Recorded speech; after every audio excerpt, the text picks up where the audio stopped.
Hello YouTube family, మీలో ఎంతమందికి మన వాక్కాయలు తెలుసో కామెంట్ చేయండి.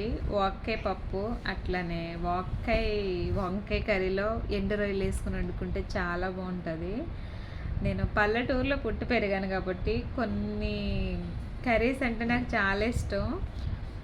అసలు వాక్కాయలు తెలుసా మీలో ఎవరికైనాని? ఇవాళ నేను మా ఇంట్లో వాక్కాయ పప్పు చేశాను. నేను ఆల్రెడీ వీడియో పెడుతున్నాను. చూసిన వాళ్ళైతే మాత్రం ఖచ్చితంగా లైక్ చేయడం మాత్రం మర్చిపోకండి. అట్లనే మీరు ఎప్పుడైనా తిన్నారో లేదో కూడా కామెంట్ చేయండి. చాలా బాగున్నాయి కదా వాక్కాయలు. ఇవి తీసుకొచ్చే 3-4 డేస్ అవుతున్నాయి. నేను ఫ్రిడ్జ్లో పెట్టాను. ఇంక ఇవాళ అయితే వాక్కాయ పప్పు చేశాను. ఎంత మంచిగా అనిపిస్తున్నాయి చూడండి. ఇవి కొన్ని కాయలు వేసినా సరే చాలా పుల్లగా ఉంటాయి. అదేందో నేను పండినవి కూడా తింటాను, ఎందుకంటే మా తోటలో చెట్టు ఉంది. సో ఎప్పుడు వెళ్ళినా సరే నేను వాక్కాయలు తీసుకొస్తాను. ఈ కలర్ అయితే మాత్రం భలే ఇష్టం, చాలా కలర్ఫుల్గా ఉంటుంది. ఇందుకే మీరు ఎప్పుడైనా తింటే మాత్రం కామెంట్ చేయండి, ఎందుకంటే నాకు కూడా తెలియాలి కదా అసలు వాక్కాయలు ఎంతమందికి తెలుసు, ఎంతమంది తిన్నారో. ఇవాళ వాక్కాయ పప్పు మా ఇంట్లో.